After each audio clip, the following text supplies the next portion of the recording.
dalam keadaan sehat walafiat tanpa suatu halangan apapun. Salawat serta salam marilah kita senantiasa panjatkan pada junjungan kita Nabi Agung Muhammad SAW yang selalu kita nantikan syafaatnya di yaumil akhir. Amin Allahumma amin. Pada hari ini, Fakultas Ekonomi dan Bisnis Islam UIN Kiai Haji Abdurrahman Wahid Pekalongan mengadakan acara kuliah praktisi dengan tema Infrastruktur Transformasi Bisnis Masa Kini. Perkenalkan, saya Risma Kamila, selaku Master of Ceremony yang akan memandu jalannya acara pada pagi hari ini. Pada kesempatan kali ini, izinkan saya untuk membacakan susunan acara. Yang pertama, pembukaan. Yang kedua, menyanyikan lagu Indonesia Raya dan himne UIN Kiai Haji Abdurrahman Wahid Pekalongan. Yang ketiga, sambutan dari Dekan Fakultas Ekonomi dan juga Bisnis Islam UIN Kiai Haji Abdurrahman Wahid Pekalongan sekaligus membuka acara kuliah praktisi pada pagi hari ini. Yang keempat, pemberian sertifikat kepada narasumber oleh Dekan Fakultas Ekonomi dan Bisnis Islam UIN Kiai Haji Abdurrahman Wahid Pekalongan. Yang kelima, sesi foto bersama. Dan yang keenam, penutup. Memasuki acara yang pertama yaitu pembukaan, marilah kita buka acara pada pagi hari ini dengan membaca basmalah bersama-sama. Bismillahirrahmanirrahim.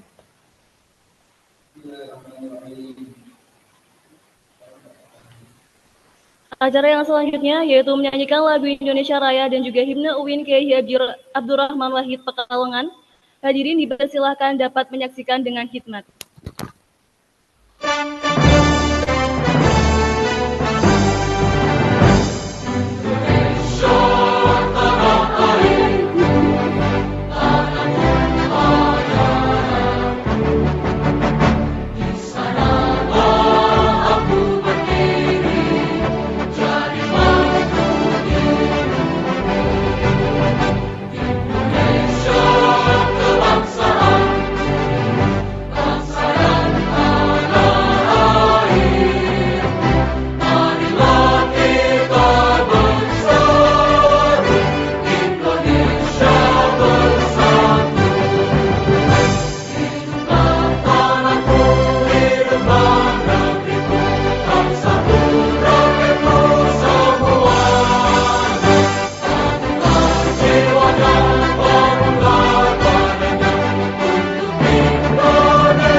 Acara yang selanjutnya yaitu sambutan dari Dekan Fakultas Ekonomi dan Bisnis Islam UIN Kiai Haji Abdurrahman Wahid Pekalongan, yang dalam hal ini akan disampaikan oleh Ibu Profesor Dr. Haja Sinta Dewi Rismawati, SHMH. Kepada beliau dipersilahkan.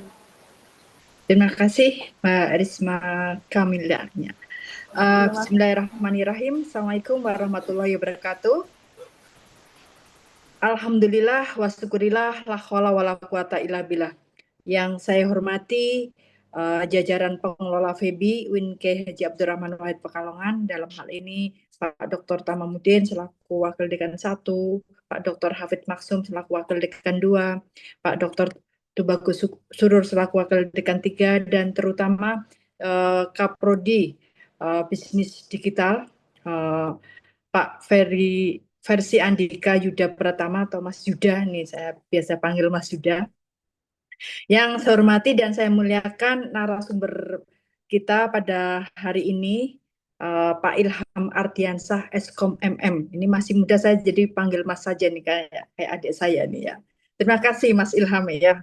Dan tidak lupa yang saya cintai dan saya banggakan, seluruh mahasiswa program bisnis digital yang pada hari ini bergabung untuk mengikuti kuliah praktisi. Pertama-tama marilah kita panjatkan rasa syukur kita atas segala limpahan rahmat dan hidayah dari Allah Subhanahu wa taala, sehingga kita bisa mengikuti kegiatan pada pagi hari ini dalam keadaan sehat walafiat tanpa kurang suatu apapun. Yang kedua, salam dan salawat kita aturkan kepada Nabi Muhammad, semoga kita termasuk umat beliau yang mendapatkan syafaat di hari akhir nanti. Amin amin ya rabbal alamin. Mas Ilham Ardiansah, saya ucapkan terima kasih. Selamat datang di FEBI UIN Kiai Haji Abdurrahman Wahid Pekalongan, walaupun ini masih silaturahim secara daring ya, tapi saya berharap ke depan diberikan waktu, diberikan kesempatan untuk, kita akan senang sekali kalau Mas Ilham bisa memberikan kuliah praktisi secara offline, karena pasti mahasiswa lebih senang gitu ya, walaupun mungkin ada yang lebih senang daring ya, karena bisa sambil, kalau terutama untuk kaum mager ini sambil tiduran bisa mengikuti ya, ini kan zamannya yang berbeda. Jadi saya mengucapkan terima kasih atas waktunya dan kesempatannya yang saya yakin ini biasa ya. Apalagi ini temanya sangat tema kekinian ya, dan saya rasa patut kita beri apresiasi ke Pak Yuda ya, ini yang sudah mendesain ada kuliah dari praktisi yang kompeten gitu ya. Jadi Mas Ilham ini sudah sangat tepat, sangat kompeten dan bisa menjadi dosen praktisi gitu ya. Teman-teman mahasiswa, perlu saya highlight ya, bahwa bisnis digital itu salah satu prodi yang favorit ya, favorit karena banyak sekali menolak. Kemarin ini Mas Ilham ini ingin saya sampaikan bahwa FEBI itu ada 3 prodi ya, prodi ekonomi syariah, akuntansi syariah, perbankan syariah, kemudian bisnis digital, informatika dan data science. Dan kemarin ketika waktu penerimaan mahasiswa baru tahun lalu, itu bisnis prodi ini menjadi salah satu yang paling favorit dan banyak menolak mahasiswa. Jadi memang tingkat kompetisinya itu sangat-sangat ketat gitu. Jadi ini bibit-bibit unggul semua gitu ya, bibit-bibit unggul semua. Itu yang patut menjadi kebanggaan yang harus kita syukuri. Dan kami ini sedang bertransformasi juga untuk menginisiasi ada fakultas saintek gitu ya, dan sudah maju untuk pengajuan 3 prodi baru umum ya, yaitu prodi robotik ya, kemudian prodi ilmu gizi dan prodi teknik industri. Ini yang sedang mudah-mudahan tahun ini izinnya keluar sehingga bisa menerima mahasiswa baru yang ilmunya betul-betul kekinian. Itu sekedar informasi gitu ya. oh ya, mohon maaf. Ini apa ya? Ada yang kelupaan ini. Karena ini saya pakai HP ya, laptop ketinggalan di rumah orang tua karena tadi buru-buru buru-buru berangkat ke sini itu. Untuk Kaprodi Informatika nih, Mas Rizam ini juga mohon maaf ya, tidak saya sebut karena ini ternyata kuliah join session gitu, join antara informatika dan bisnis digital. Oke, jadi mohon maaf. Itu jadi sebagai informasi ya, informasi untuk Mas Ilham terkait dengan VEPI. Kemudian untuk mahasiswa sendiri, kenapa kuliah praktisi ini menjadi penting gitu ya, dan ini menurut saya sangat-sangat penting ya, karena ada beberapa alasan ya. Dengan kuliah praktisi ini tentu saja mahasiswa akan mendapatkan pengalaman nyata ya. Base praktis dari praktisi ini bisa Anda contoh gitu ya, ketika ada kasus-kasus yang misalnya terkait dengan tema hari ini ya, cloud infrastruktur transformasi untuk mendukung bisnis di era sekarang, itu bisa didapatkan dari praktisi-praktisi. Jadi pengalaman-pengalaman berharga dari beliau, dari narasumber itu bisa menjadi apa ya, sumber belajar yang luar biasa. Yang berikutnya juga, kenapa kuliah dengan praktisi itu penting, itu karena dengan mendatangkan praktisi itu akan relate ya, akan selaras dengan dunia industri gitu ya. Jadi mereka pasti sudah berkecimpung, pengalamannya sudah banyak, itu kemudian nanti siapa tahu ada koneksivitas gitu ya, ada apa ya, ada keterikatan yang sehingga kemudian nanti mungkin Mas Ilham ketika punya apa perusahaan itu daripada ngerekrut dari mahasiswa universitas lain, mending mahasiswa FEBI saja gitu yang pernah itu, jadi dan mahasiswa pinter-pinter keren-keren, mending itu aja. Jadi ibaratnya dalam hal tertentu ordal orang dalam itu ya, dalam artian positif ya, itu jaringan ya, kita perlu membangun jaringan, itu penting ya, penting itu. Jadi ini relate dengan dunia industri dan Mas Ilham ini sudah berkecimpung lama di dunia industri, sehingga jaringan itu yang bisa kita apa ya, kita eratkan itu. Yang berikutnya juga, kenapa kuliah praktisi itu penting, itu saya rasa bisa apa ya, narasumber itu bisa menjadi inspirator sekaligus motivator gitu ya. Jadi saya rasa pengalaman-pengalaman Mas Ilham ini bisa di-share ke mahasiswa, bagaimana sampai level ini itu pasti ada perjuangan ya, ada perjuangan itu mungkin bisa di apa ya, disampaikan kepada mahasiswa dalam artian selain jadi inspirator, motivator, sekaligus provokator gitu ya. Provokator biar mahasiswa-mahasiswa itu apa ya, punya minat, punya keinginan untuk sampai ke level Mas Ilham. Jadi Mas Ilham bisa menjadi role model bagi teman-teman di FEBI ini. Yang berikutnya juga terakhir, mungkin pembelajaran dengan mendatangkan praktisi itu menjadi pembelajaran yang based on case gitu ya. Jadi berbasis kasus-kasus ya. Ketika ada kasus kayak gini, pengalaman beliau bisa menjadikan solusi ya, menjadikan solusi untuk mahasiswa ya. Itu beberapa hal kenapa kuliah dengan praktisi itu penting, dan saya harapkan Mas Yuda dan Mas Rikzam ya ke depan sering ya banyak menggait ya praktisi-praktisi yang kompeten dengan bidang-bidang atau yang mendukung kompetensi dari lulusan kita. Saya rasa itu perlu ditingkatkan gitu ya, karena seperti itu ke depan itu tantangannya semakin besar. Nah, terkait dengan materi hari ini, saya rasa nanti teman-teman akan mendapatkan pencerahan yang luar biasa ya, luar biasa terkait dengan cloud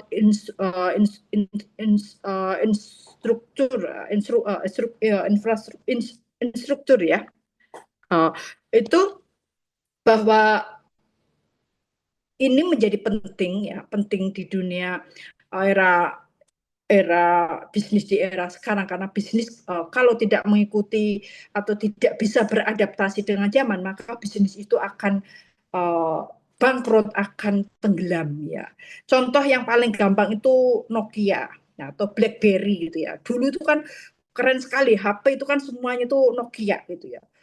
BlackBerry gitu ya. Orang pada masa itu ketika punya BlackBerry itu keren banget gitu ya, keren banget karena dia masuk level elit kalau HP-nya itu BlackBerry. Saya pernah punya BlackBerry, saya pernah punya BlackBerry dan ketika saya S3 gitu. Jadi ketika saya pakai BlackBerry ke kampus itu orang wow gitu. Wah, Bu Sinta pakainya BlackBerry gitu, BB gitu ya. BB Messenger gitu kan nggak semua orang itu ya ke sana. Itu karena dia tidak beradaptasi dengan zaman, itu akhirnya bubar ya, tenggelam itu. Jadi cloud infrastruktur itu menjadi penting untuk mensupport bisnis agar survive, agar eksis di era sekarang gitu ya. Jadi secara gampangnya mungkin tema ini akan memberi pencerahan kepada mahasiswa bahwa dengan uh, apa ya, cloud infrastruktur itu bisa menjadikan bisnis lebih efektif ya, lebih efisien,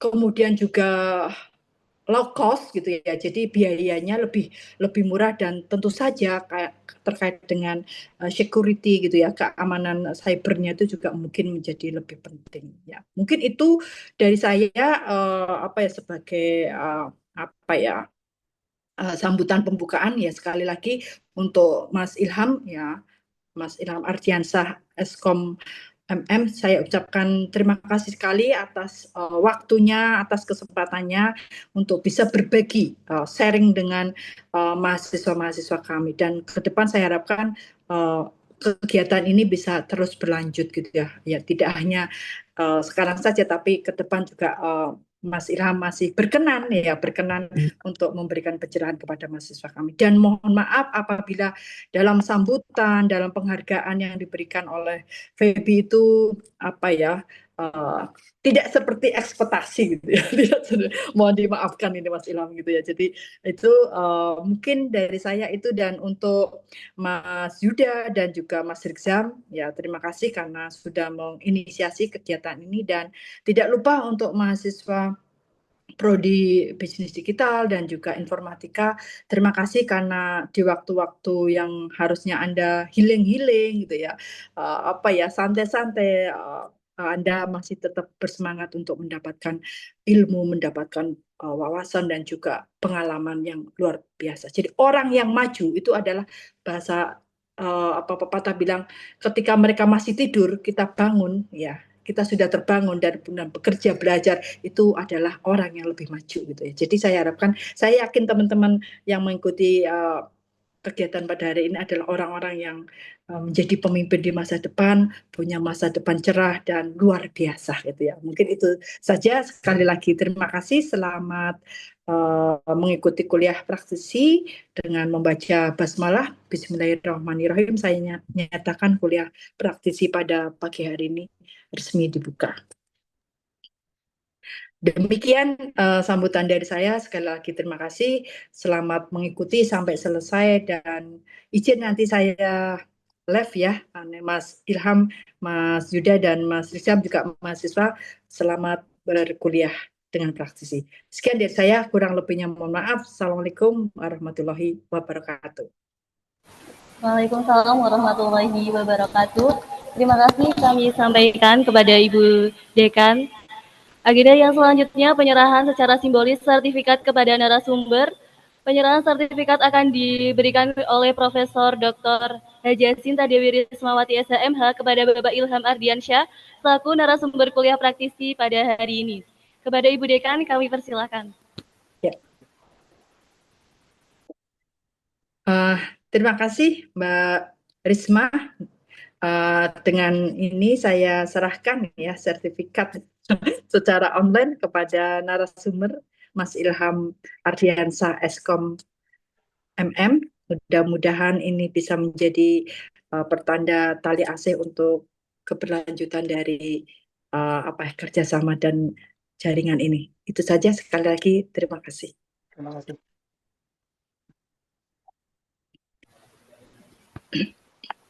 Terima kasih.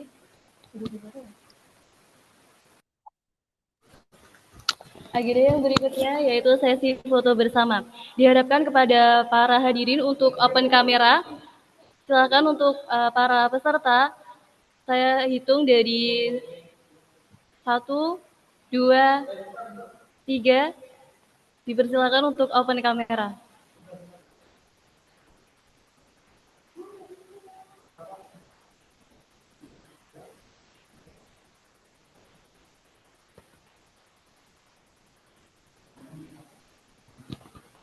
Ya, silakan pada para peserta yang belum memakai background juga dipersilakan untuk memakai background yang sudah dibagikan dari CO host, dari co-host.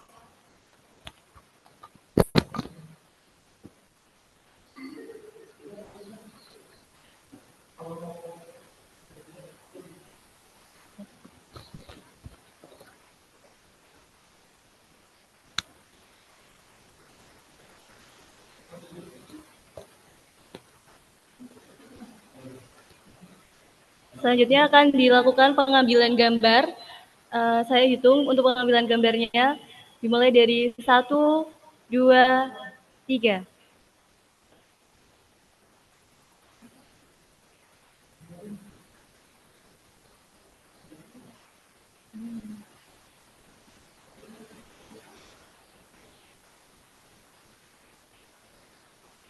Lanjut lagi untuk pengambilan gambar yang selanjutnya. Saya hitung kembali 1, 2, 3.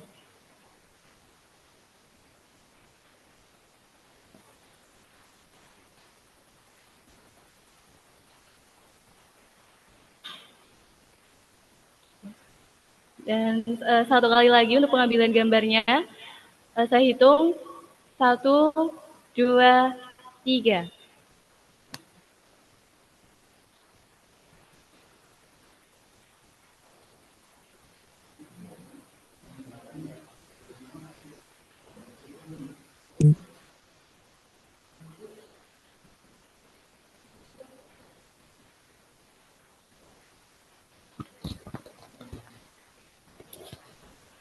Oke, kita lanjut ke acara yang terakhir.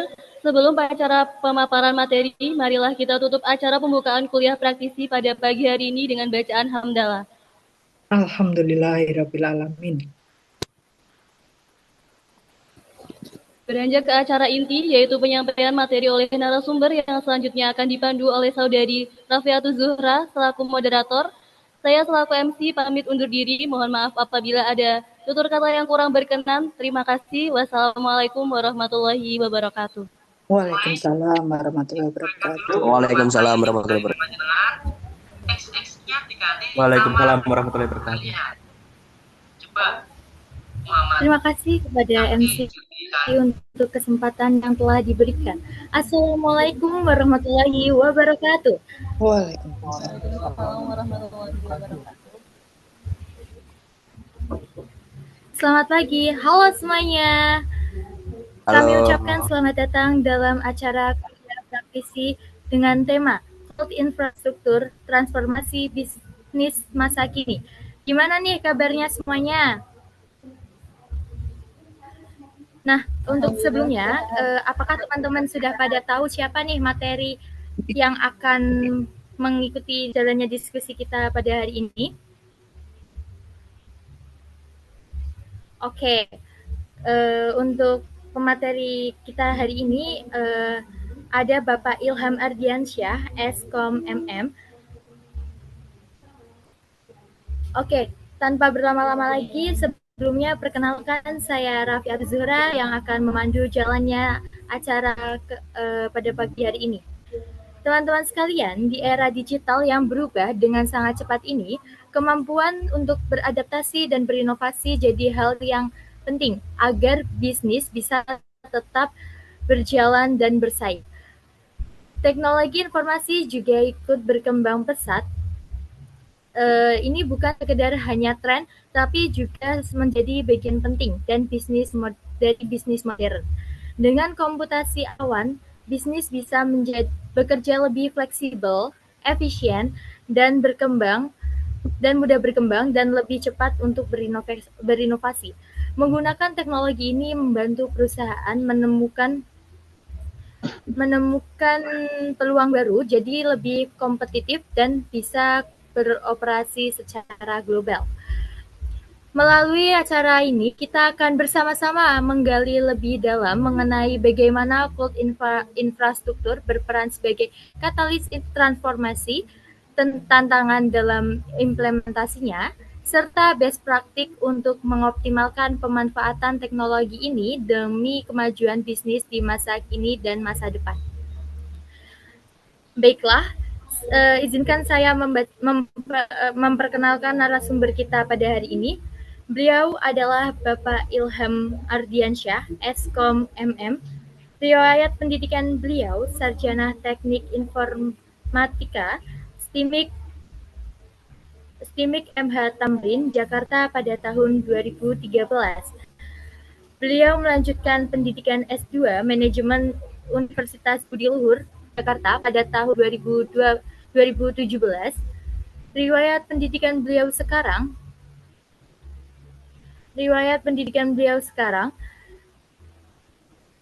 menjabat sebagai Senior IT Infrastruktur Spesialis PT Akar Inti Enterprise. Sebelumnya beliau pernah mengikuti IT Assistant Manager dari tahun 2023 sampai dengan 2024 pada PT Orico Bellimore Finance Jakarta. Beliau juga pernah menjadi IT Senior Infrastruktur Supervisor pada tahun 2016 sampai dengan 2013 pada PT Pundi Kencana Jakarta.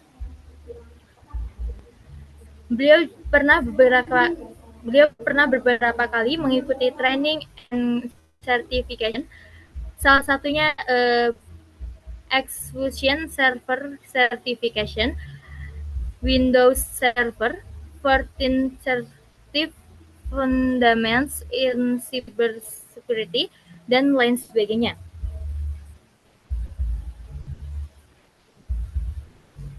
Oke, tanpa berlama-lama lagi, kita akan segera memasuki sesi inti, yaitu pemaparan materi dari narasumber kita.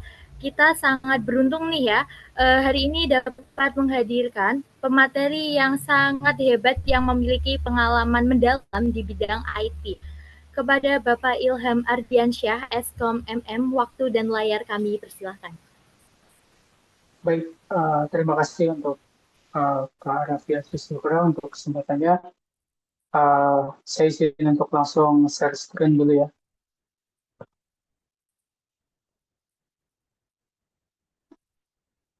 Baik, Assalamualaikum warahmatullahi wabarakatuh. Selamat pagi dan salam sejahtera untuk kita semua.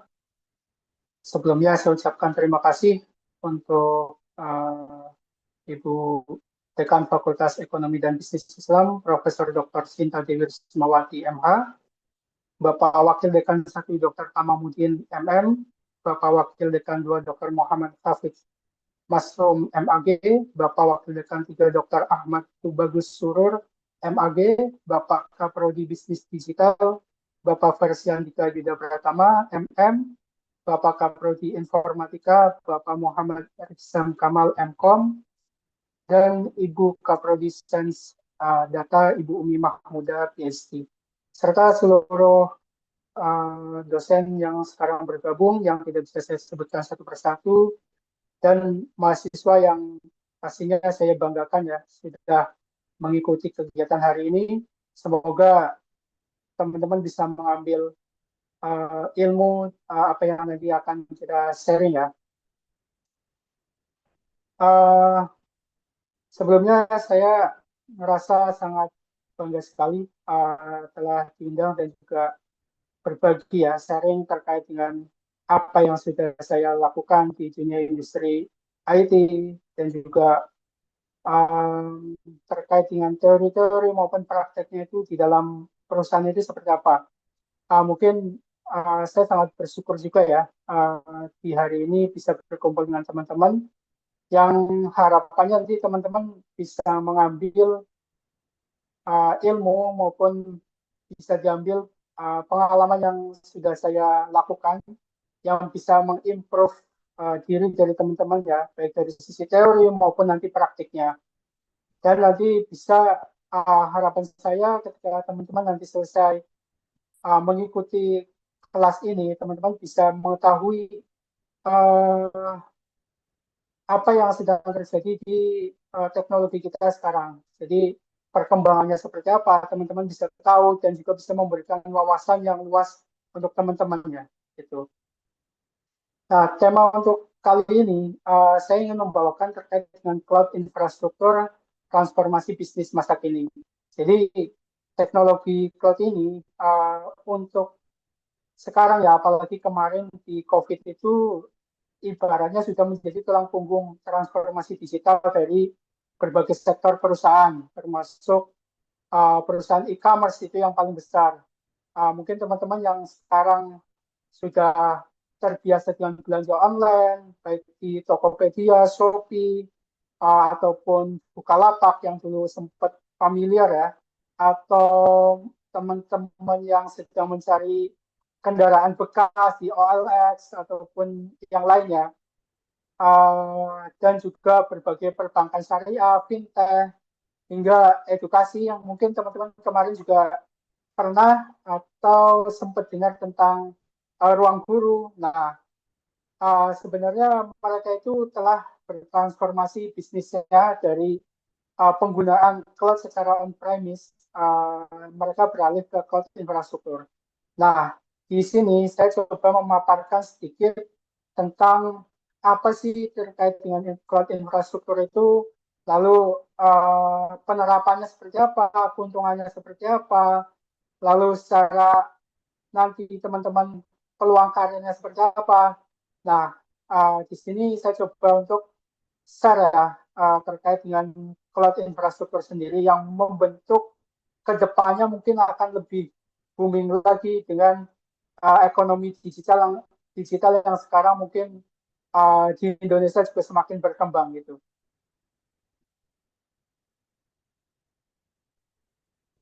Nah, objektifnya apa sih teman-teman untuk pagi ini?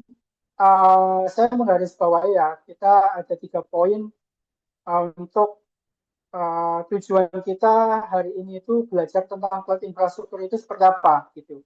Yang pertama pastinya teman-teman, saya pengen teman-teman itu memahami apa sih itu cloud infrastruktur itu, mungkin yang sudah terdengar familiar ya. Oh, teknologinya secara cloud, kita nggak punya server tapi kita udah bisa running server kayak gitu.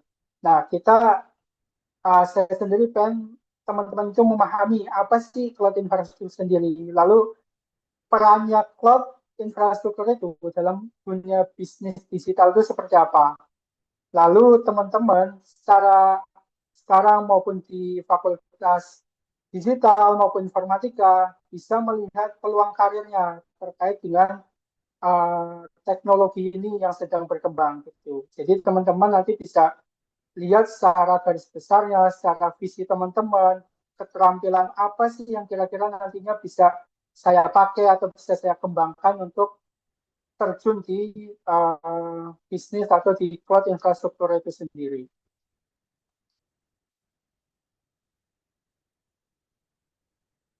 Nah, sebelum kita lanjut jauh, teman-teman, fondasi untuk memahami cloud infrastruktur sendiri sebenarnya secara basic itu dimulai dari komputer itu sendiri. Mungkin teman-teman sudah terbiasa menggunakan laptop ya, laptop sistem operasi yang di dalamnya ada sistem operasi, ada Windows, ada Linux, lalu operating system lainnya seperti Android, dan juga di dalam konsepnya itu ada database atau storage penyimpanan yang disambungkan dengan jaringan internet dan juga virtualisasi. Nah, saya harap teman-teman sudah tahu ya mengenai tentang konsepnya itu sendiri sebagai fondasi dari cloud infrastruktur. Nantinya teman-teman akan belajar lebih dalam lagi. Mengenai konsep ini atau basic ini, saya harap teman-teman sudah bisa memahami apa itu terkait dengan komputer itu sendiri, sistem operasi sendiri, dan database. Karena semua akan berkesinambungan, akan berkaitan dengan apa yang akan kita pelajari hari ini. Lalu, mengapa sih cloud infrastruktur itu sangat penting? Yang pastinya karena dunia bisnis digital ini menuntut kecepatan ya, fleksibilitas, dan daya saing global. Nah, pastinya kenapa harus cloud infrastruktur?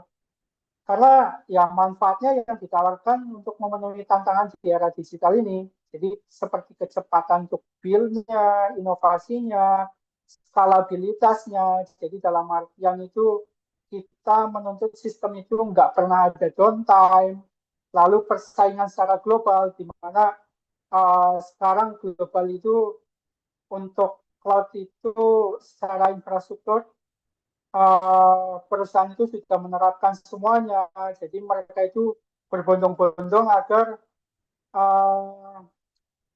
aplikasi yang mereka miliki agar tidak downtime, lalu agar uptime-nya itu selalu terjaga gitu.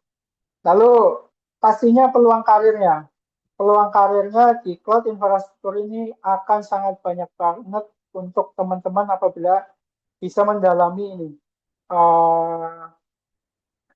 cloud infrastruktur sendiri. Lalu bagaimana sih kita melihat pertumbuhan cloud infrastruktur itu sendiri di Indonesia? Nah, menurut data internasional IDC, cloud di Indonesia itu menunjukkan pertumbuhan 25% dalam setahun, yang di tahun 2025 ini nilainya itu akan diproyeksikan naik hampir sekitar 1,38 miliar US dollar. Nah, angka ini bukan cuma statistik ya teman-teman. Ini merupakan sinyal bagi perusahaan maupun bagi kita untuk melihat lebih luas bahwa tenaga ahli di cloud itu nantinya akan sangat dibutuhkan. Gitu.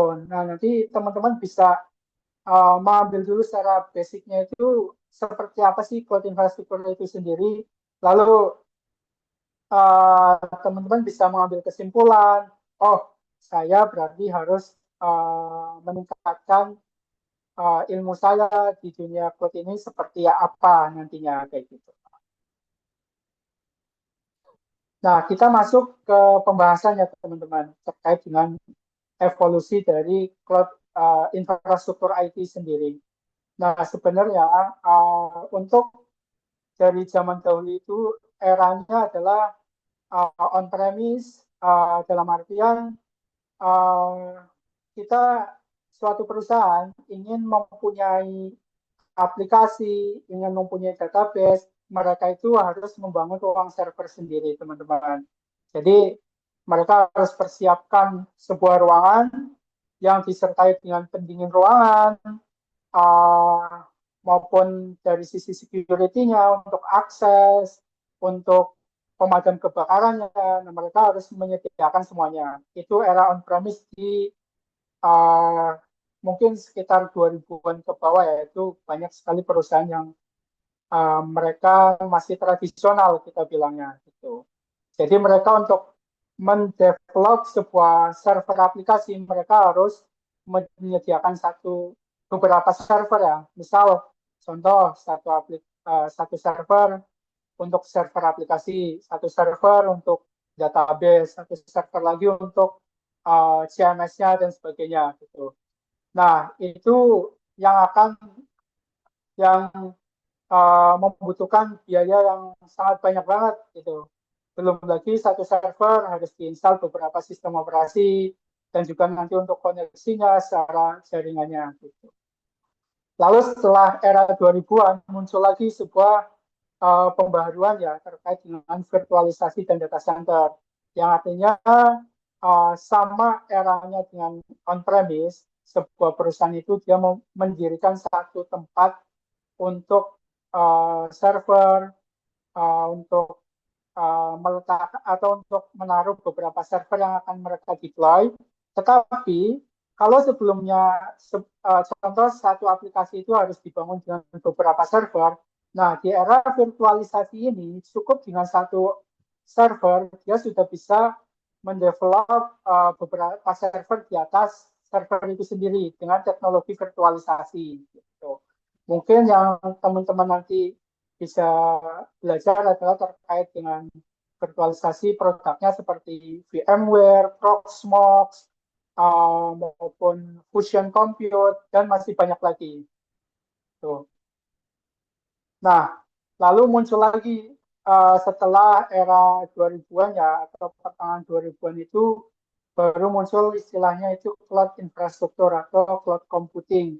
Nah, teknologi ini sendiri sebenarnya adalah sebuah layanan, teman-teman.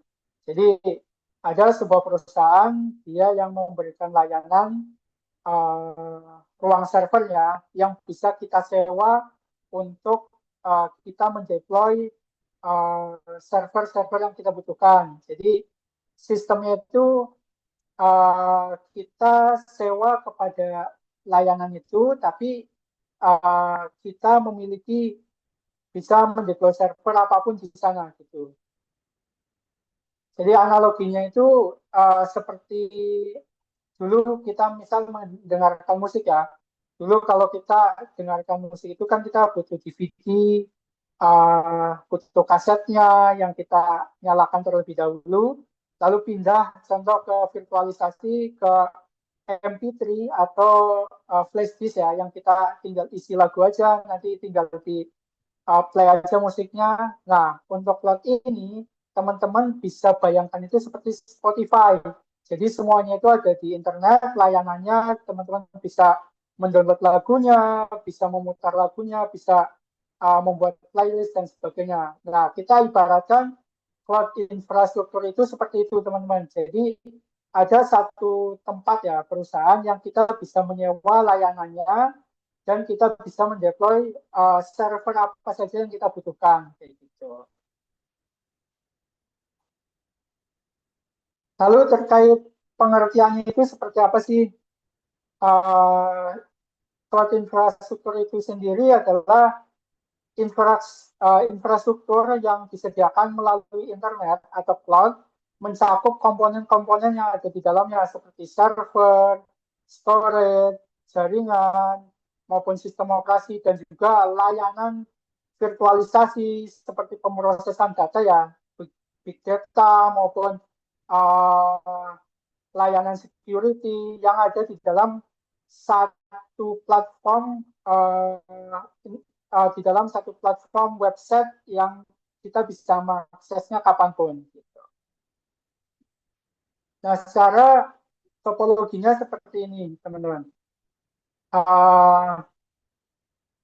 Jadi ada beberapa storage ya, ada beberapa storage, terus aplikasi, server. Nah, teman-teman hanya bisa, teman-teman cukup akses saja melalui browser, dan teman-teman bisa mendeploy atau bisa membuat beberapa server di dalamnya. Teman-teman bisa membuat server A, server B, lalu bisa membuat aplikasi juga di dalam satu layanan tersebut, maupun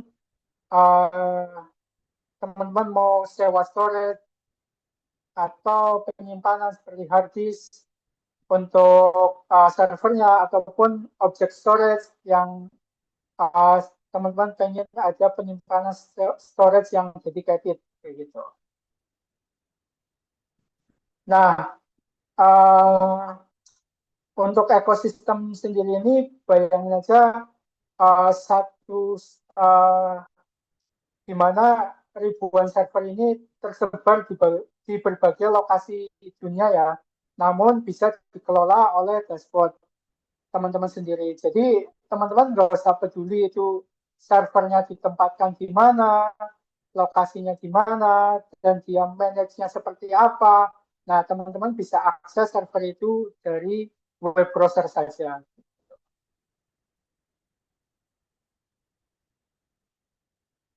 Nah, komponen utama di dalam cloud infrastruktur itu sendiri seperti apa sih?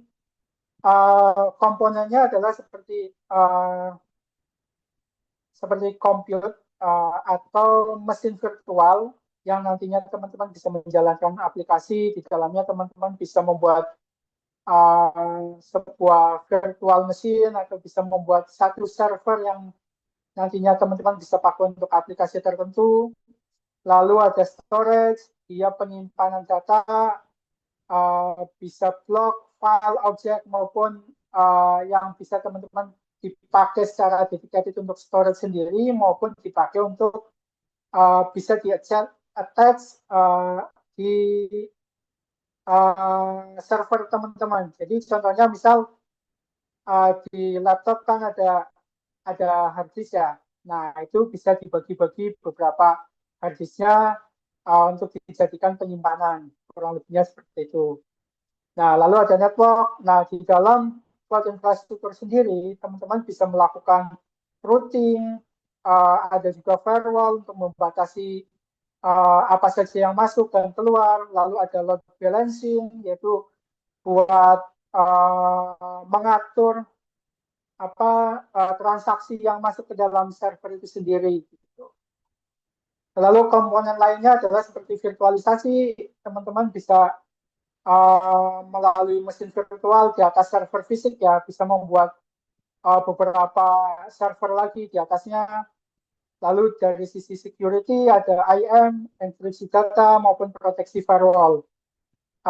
Dan komponen lainnya adalah seperti monitoring maupun data center itu sendiri. Nah, model cloud infrastruktur itu sendiri terbagi menjadi 3. Jadi ada public cloud, private cloud, dan juga hybrid cloud. Kita bahas satu-satu ya terkait dengan model ini. Jadi pertama adalah public cloud.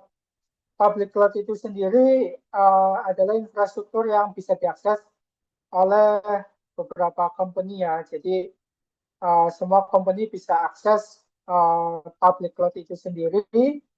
Dalam artian public cloud ini sebuah layanan yang bisa diakses oleh company A, B, dan C. Jadi di dalamnya itu ada sekumpulan server yang bisa nanti dibagi-bagi ke company A, company B, dan company C kayak gitu. Nah, secara infrastruktur fisiknya sama, tetapi untuk pengaksesnya itu nanti dibedakan satu dengan yang lainnya kayak gitu. Nah, keunggulannya apa sih secara public cloud infrastruktur itu sendiri? Yang pastinya lebih murah nantinya, cepat untuk implementasinya, dan bisa diakses dari mana saja. Karena basicnya bisa diakses melalui internet untuk public cloud.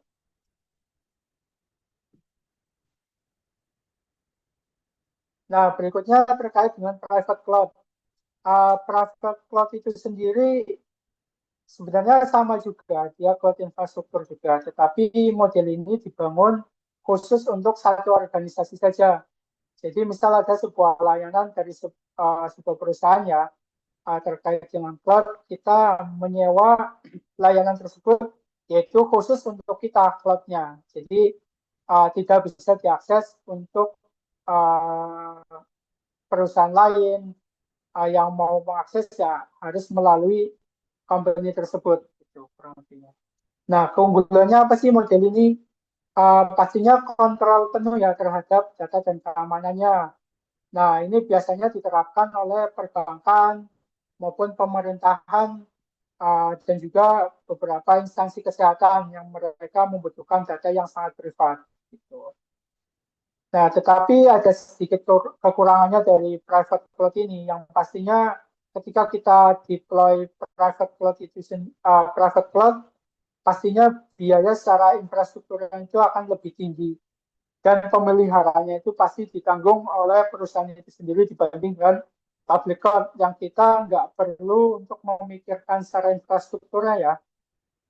Jadi kita tinggal pakai saja mau bikin server A, B, C, itu kita nggak perlu khawatir untuk infrastrukturnya itu akan downtime atau enggak. Lalu beberapa yang diterapkan oleh hybrid, diterapkan oleh beberapa perusahaan adalah mereka teknologi secara model secara hybrid cloud infrastruktur sendiri. Jadi sebenarnya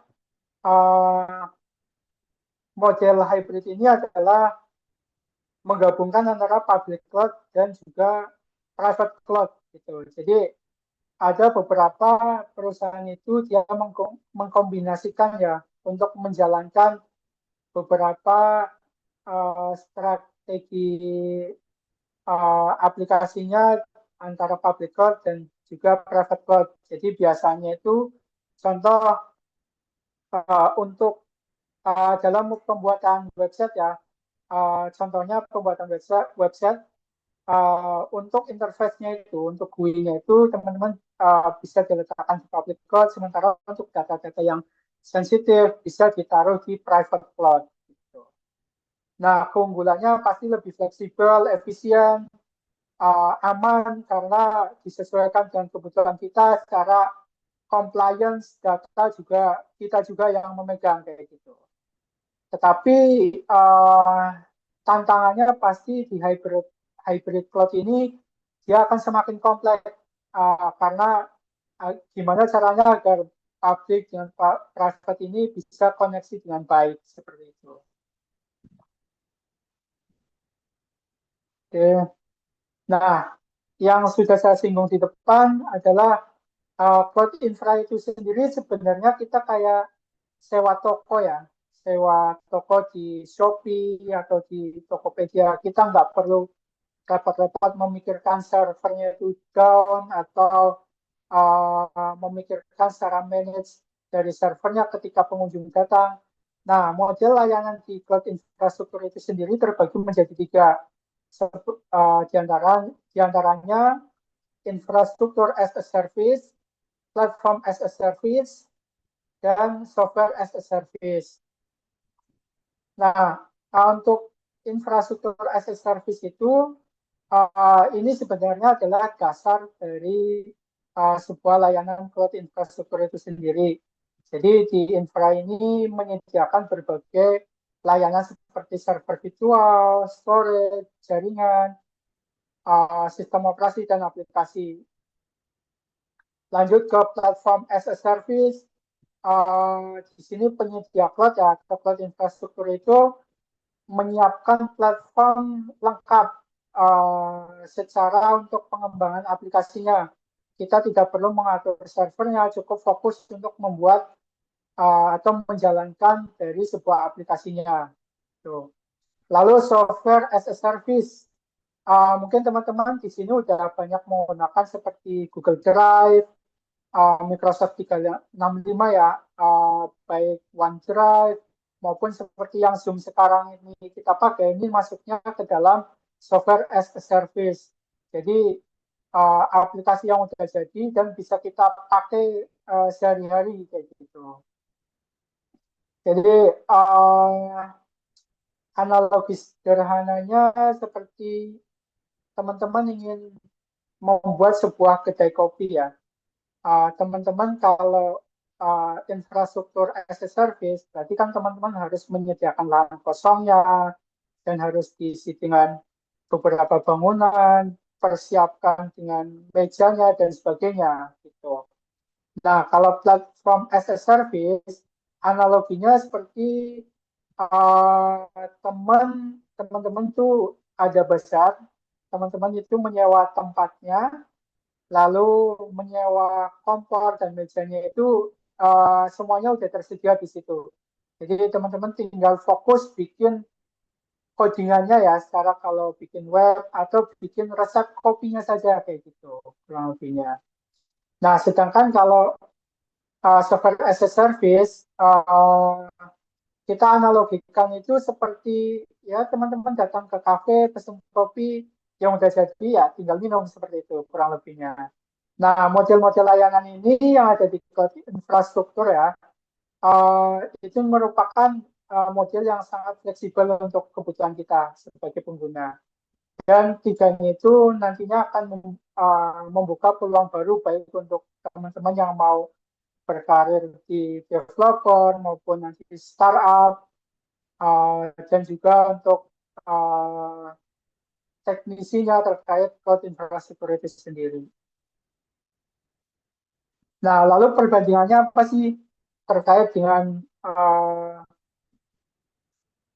infrastruktur secara on-premise atau kita membangun infrastruktur secara sendiri tadi yang sudah disinggung di depan. Kalau infrastruktur zaman dulu itu kita harus membangun ruang servernya, kita harus sediain servernya, kita harus sediain perlengkapan di dalamnya seperti AC untuk pendingin ruang servernya, kita sediakan APAR untuk antisipasi pemadam kebakarannya, dan untuk seperti akses kontrolnya, security-nya. Nah, dibandingkan dengan cloud infrastruktur sendiri yang kita ya semuanya tinggal klik saja. Kita tinggal mau bikin server apa, kita tinggal sesuaikan requirement-nya, kita butuh RAM sekian-sekian. Nah, perbandingannya secara pengelolaannya itu untuk on-premise yang pastinya itu aplikasi, data, server, maupun storage, itu kita yang kelola semuanya. Jadi, misal satu perusahaan itu mempunyai satu ruang server sendiri, yang pastinya kan mereka harus memikirkan gimana cara untuk networking-nya, harus memikirkan secara storage-nya, dan juga secara servernya. Gitu. Nah, sementara untuk cloud infrastruktur, ya kita tinggal memakai saja.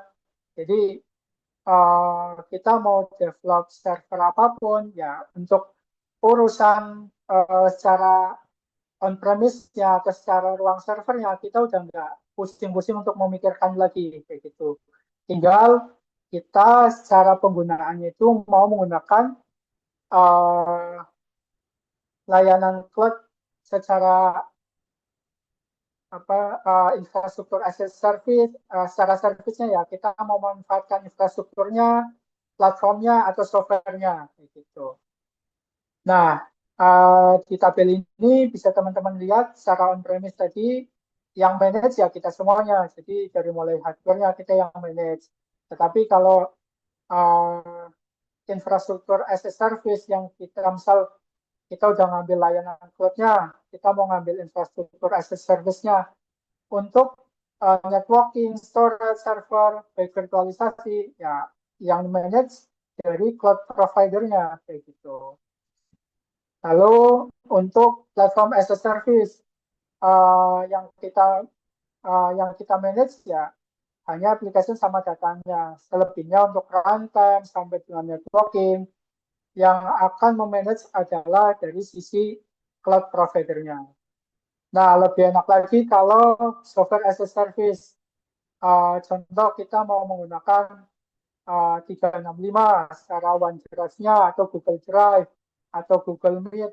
Kita kan tidak perlu lagi memikirkan secara aplikasi datanya, runtime-nya seperti apa, operating system-nya, servernya. Nah, semua di-manage oleh provider-nya. Nah, lalu secara keuntungan cloud infrastruktur itu seperti apa? Secara keuntungannya adalah pertama adalah hemat biaya dan energi. Yang pastinya dengan cloud organisasi itu tidak lagi perlu membeli dan memelihara sebuah server fisik yang dia harus memanage dia atau memaintenance dia setiap harinya gitu. Bayangin aja seperti kita menyewa rumah, kan daripada kita membangun rumah itu sendiri lebih cepat dan lebih murah kalau kita menyewa layanan cloud infrastruktur itu sendiri. Gitu. Lalu secara fleksibilitas dan scalable untuk auto scaling atau otomatis. Jadi sebagai contoh teman-teman ada satu server untuk aplikasi.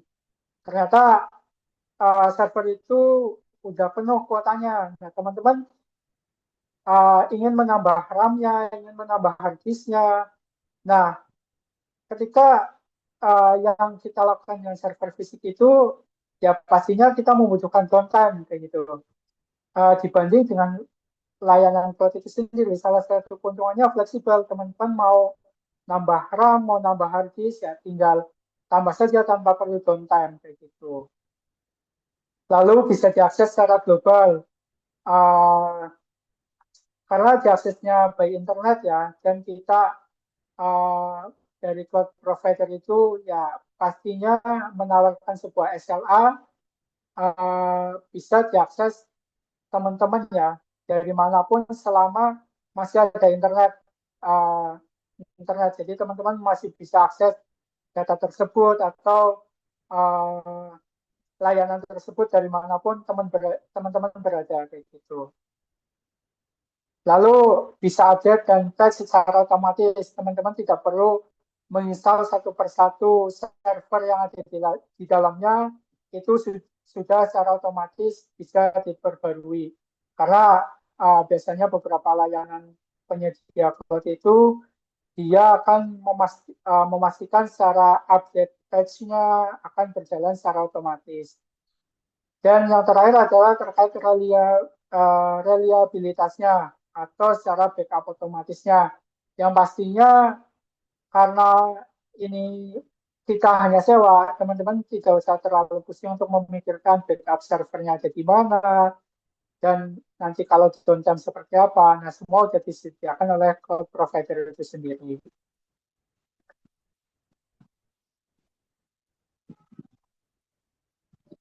Di dalam kelebihan pastinya ada kekurangan. Nah, kekurangannya apa sih cloud infrastruktur itu sendiri? Yang pastinya internet. Untuk infrastruktur cloud sendiri bergantung ke internet karena ya hanya bisa satu-satunya diakses lewat web browser atau ketika kita ada internet. Ketika kita ada internet ya sudah pasti tidak bisa kita akses gitu. Lalu resiko keamanan dan privasi karena baik layanan cloud itu bisa diakses oleh siapapun, pastinya resiko dan keamanan itu jadi poin concern ya. Yang pastinya teman-teman ketika mendevelop atau membangun sebuah server di cloud itu, ya teman-teman harus memikir secara security-nya seperti apa untuk akses kontrolnya dan sebagainya. Tuh. Lalu kontrol terbatas dalam artian ya teman-teman sudah nggak bisa untuk mengkonfigurasi servernya seperti apa gitu. Teman-teman hanya bisa untuk saya butuh servernya, saya butuh spesifikasi RAM-nya sekian, storage-nya sekian. Nah, teman-teman nggak bisa untuk mengatur secara fisiknya seperti apa gitu. Lalu ada isu tentang privasi dan compliance. Ini terkait dengan sektor-sektor keuangan atau kesehatan yang pastinya mereka harus memenuhi standar ya, standar ISO maupun standar security dari sektor-sektor perbankan.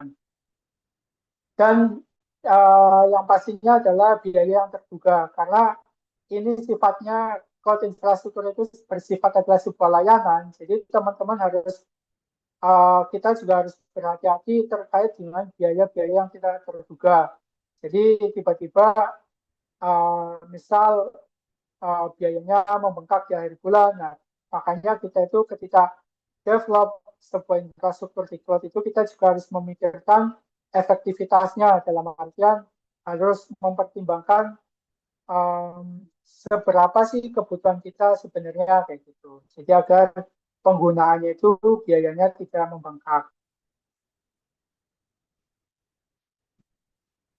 Lalu peran cloud infrastruktur pada bisnis digital.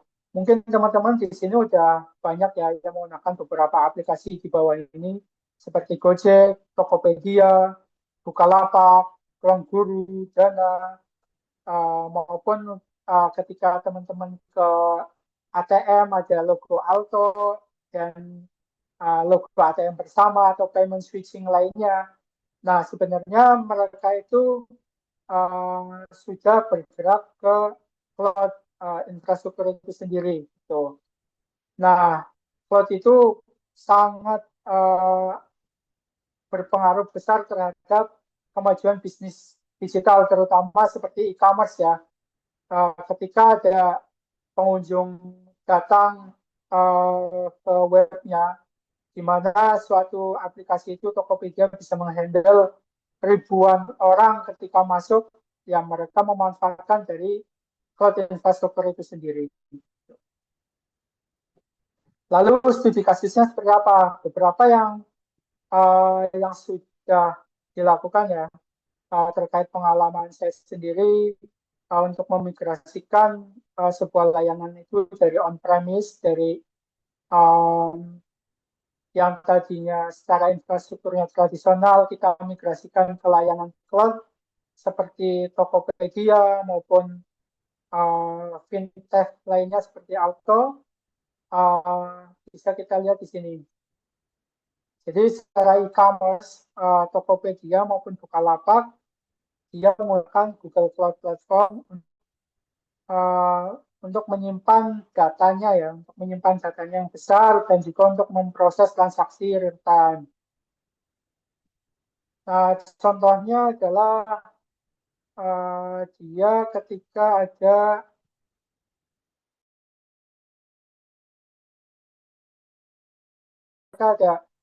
lonjakan pengunjung, nah mereka memanfaatkan dari transaksi secara real time layanan cloud itu sendiri untuk akses server mereka. Jadi mereka bisa auto scaling atau contohnya harusnya RAM-nya nggak kuat nih untuk menampung pengunjung sekian, tetapi dengan layanan cloud mereka bisa auto scaling menaikkan memorinya atau RAM-nya itu agar bisa diakses lebih cepat. Gitu. Lalu di sisi transportasi, Gojek juga memanfaatkan AWS Cloud ya untuk mengelola dari aplikasi yang mereka gunakan setiap harinya. Nah, keuntungannya ya mereka dari pengembangan fiturnya akan lebih cepat dan juga untuk permintaan dari usernya atau dari customernya itu bisa lebih cepat untuk dilakukan. Gitu. Lalu dari sisi fintech, PT Alto ya, dia bisa memanfaatkan Google Cloud itu dan juga Huawei Cloud untuk integrasi API dengan payment switching atau payment gateway provider lainnya. Jadi dia bisa memproses keamanan dengan tingkat tinggi dengan compliance yang ada di cloud infrastruktur atau di layanan cloud. Nah, ini beberapa penyedia layanan cloud infrastruktur seperti Amazon, Huawei Cloud, Google Cloud, Alibaba Cloud.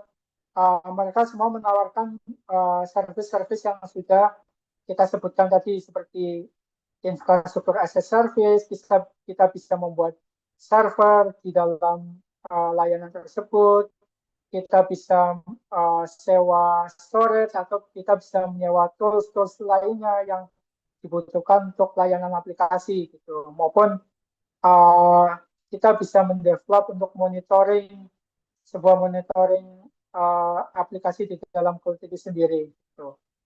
Selain penyedia layanan cloud ini, sebenarnya di lokal pun banyak seperti Biznet, Neva Cloud yang nantinya akan coba saya demokan agar teman-teman juga mendapat gambarannya. Dan juga lainnya provider lokal lainnya seperti Indonesia Cloud itu pun banyak. Nah, tantangannya itu buat teman-teman apa sih nanti ke depannya? Yang pastinya kadang itu kita susah ya untuk memahami konsep cloud secara teknis karena materinya itu cukup teknis dan juga konsep cloud sendiri itu cukup rumit. Tetapi teman-teman nanti bisa belajar pelan-pelan ya terkait dengan cloud itu sendiri, seperti dimulai dari teknologi tradisionalnya seperti apa, lalu muncullah virtualisasi itu seperti apa, toolsnya yang dipakai dan sebagainya. Itu mungkin nanti bisa menjadi dasar teman-teman untuk lebih lagi memahami infrastruktur cloud itu seperti apa kayak gitu. Lalu berikutnya adalah sertifikasinya mahal. Ya, biaya sertifikasi cloud itu cukup mahal teman-teman untuk kita teknisi gitu. Tetapi ada beberapa yang bisa teman-teman akses gratis ya, seperti Huawei Cloud. Itu ada teman-teman bisa mengambil sertifikasinya secara gratis, maupun ada program student bagi di AWS Cloud maupun di Google Cloud. Lalu tantangan berikutnya ketika teman-teman mau belajar cloud ini ya pastinya koneksi internet, karena cloud ini sangat bergantung sekali kepada cloud ya, bergantung kepada internet ya, karena semua layanan yang ada di cloud infrastruktur itu kita akses menggunakan browser dan membutuhkan koneksi internet pastinya. Dan yang terakhir adalah keterbatasan dari mentornya. Jadi memang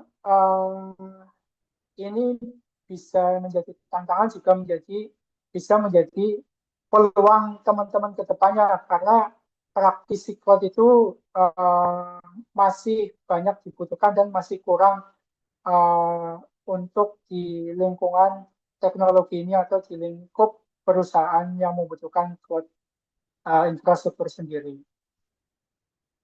Lalu peluangnya seperti apa? Nah, ke depannya itu karena pertumbuhan cloud itu sangat banyak, nah baik teman-teman di PB ya maupun di informatika, untuk peluang karir kita itu masih banyak seperti role yang dibutuhkan itu seperti cloud infrastruktur atau engineer-nya ya, seperti di peran ini teman-teman fokus kepada pembangunan atau pengelolaan infrastruktur itu sendiri.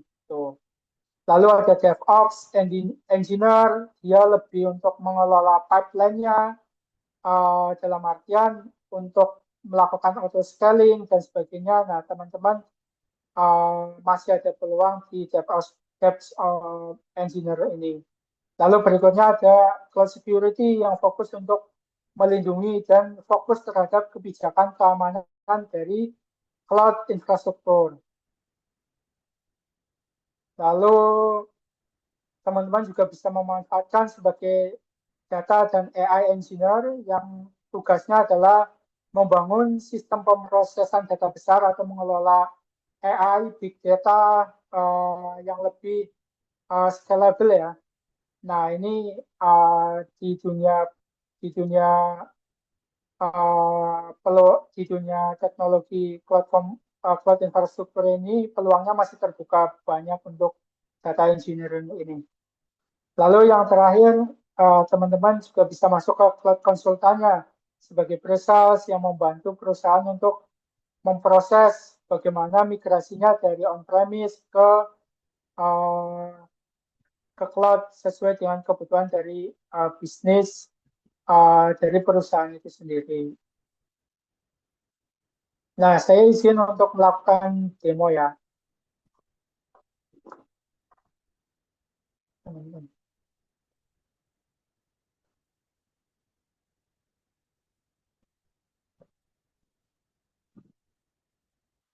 Baik, saya coba beberapa mendemokan cloud infrastruktur itu sendiri seperti apa sih. Nah, saya coba untuk providernya menggunakan provider lokal ya. Kebetulan saya ada akun Nevacloud ini, di mana Nevacloud ini dia sebagai penyedia layanan cloud infrastruktur itu sendiri. Nah, teman-teman bisa mengaksesnya lewat website-nya nevacloud.com, nanti tinggal create account saja, nanti teman-teman bisa langsung masuk ke webnya. Contoh ini saya coba masuk atau login ke dalam aplikasinya. Nah, berikut infrastruktur cloud. Nah, ini yang dinamakan infrastruktur cloud itu seperti ini, teman-teman. Jadi, di dalam satu layanan itu, teman-teman bisa membangun atau membuat server, menyewa storage, atau block storage maupun object storage, bisa menyewa jaringan, dan juga teman-teman bisa mendevelop aplikasi baik WordPress, aplikasi model, maupun teman-teman mau membangun untuk sebuah website, teman-teman bisa mengaksesnya lewat cPanel ini, atau bisa menyewanya untuk web server itu sendiri seperti cPanel maupun dan sebagainya. Nah, di sini banyak sekali untuk kita manfaatkan, tergantung dari kebutuhan bisnis dari sebuah perusahaan itu sendiri. Nah, contohnya di sini saya akan membuat sebuah satu server.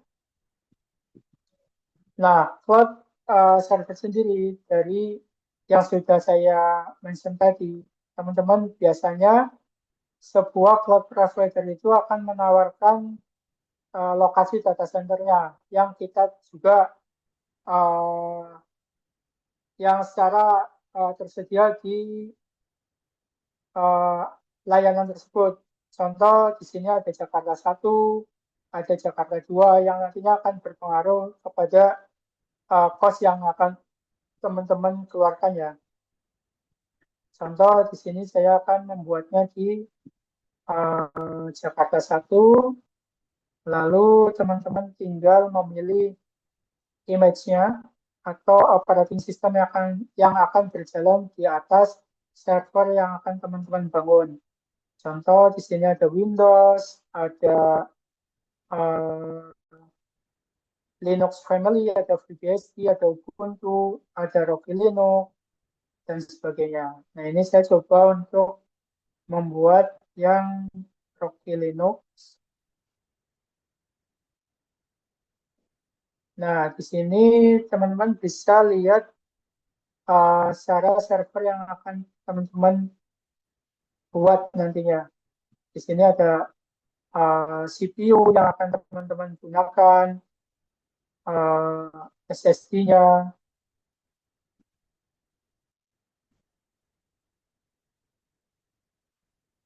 Ini secara infrastrukturnya. Teman-teman bisa lihat.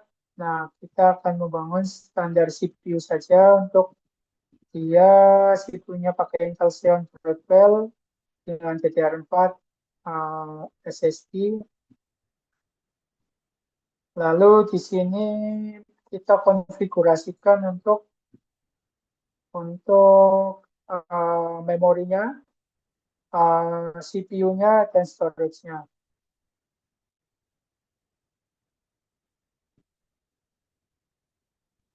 Oke, nah di sini ada additional setting apabila teman-teman akan melakukan snapshot atau melakukan backup. Nah, di sini kita atur untuk aksesnya.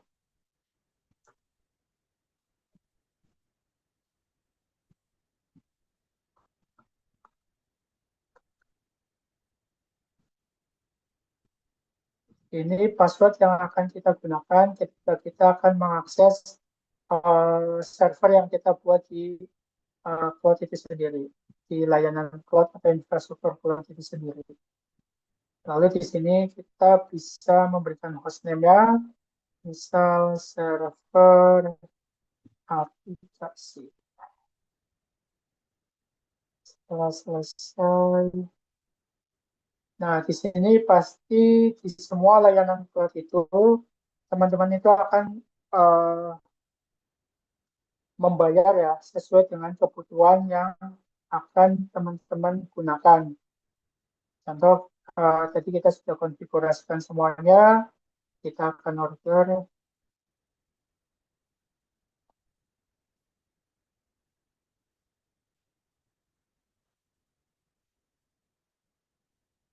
Ini masih starting. Kita tunggu beberapa waktu untuk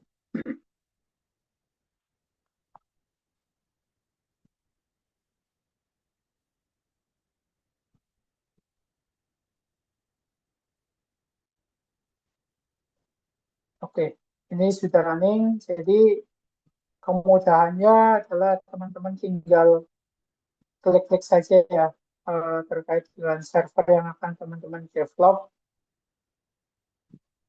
Nah, ini sudah ada informasinya. Kita sudah punya satu server, Rocky Linux dengan RAM 1 GB, CPU-nya 1 core, dan penyimpanannya atau storage-nya 20 GB. Lalu kita tinggal akses saja server ini. Teman-teman bisa akses melalui tools lain seperti putih maupun yang lainnya, atau bisa mengaksesnya lewat browser.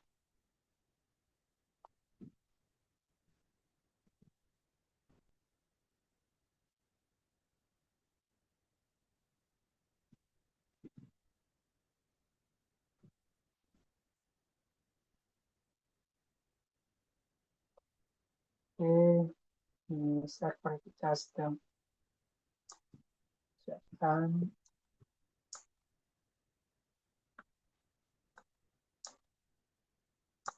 Nah, semudah ini teman-teman buat infrastruktur itu. Jadi teman-teman mau membangun server apapun, tinggal berlangganan, lalu teman-teman tinggal sesuaikan dengan budget ataupun dengan server yang akan kita bangun.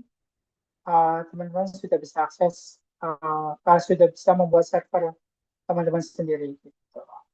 Nanti tinggal disesuaikan kebutuhannya, apakah teman-teman membutuhkan block storage ataupun membutuhkan objek storage tambahan, itu dikembalikan lagi dengan kebutuhan dan kegunaan dari teman-teman sendiri.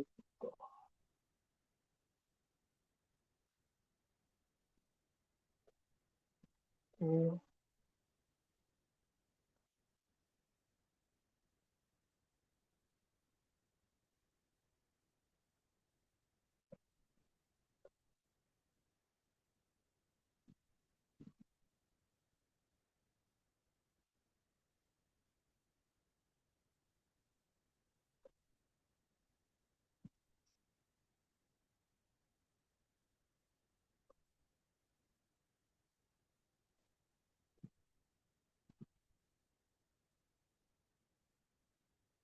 Baik, teman-teman, mungkin itu pemaparan yang bisa saya sampaikan. Mungkin saya kembalikan ke moderator apabila ada pertanyaan atau mungkin kita bisa sharing di forum ini. Silakan.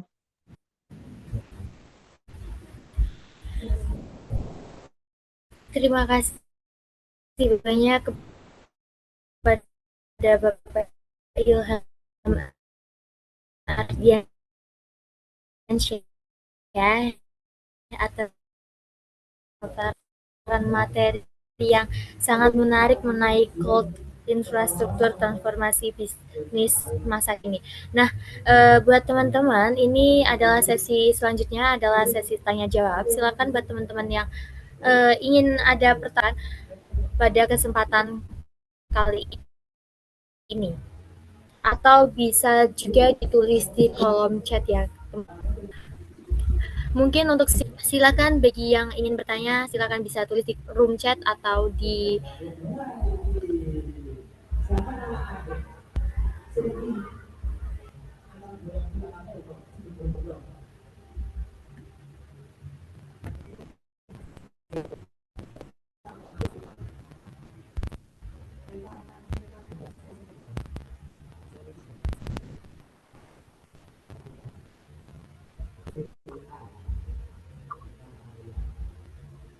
bagaimana ini teman-teman, apakah ada yang mau ditanyakan?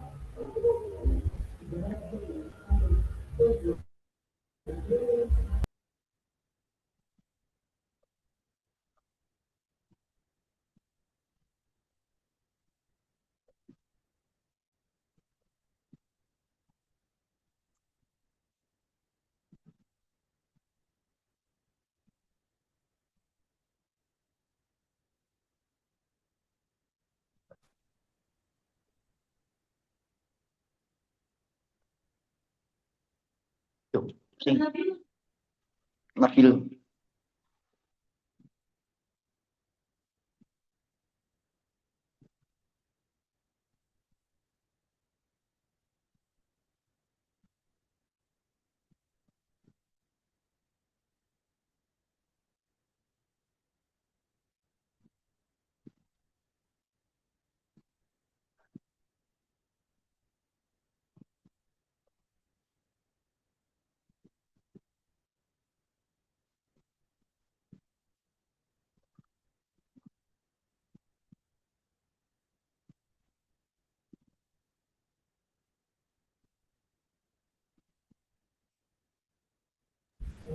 Silakan buat teman-teman kalau ada yang mau ditanyakan, bisa langsung ditanyakan. Mumpung kita juga bisa berinteraksi langsung kepada materi kita hari ini.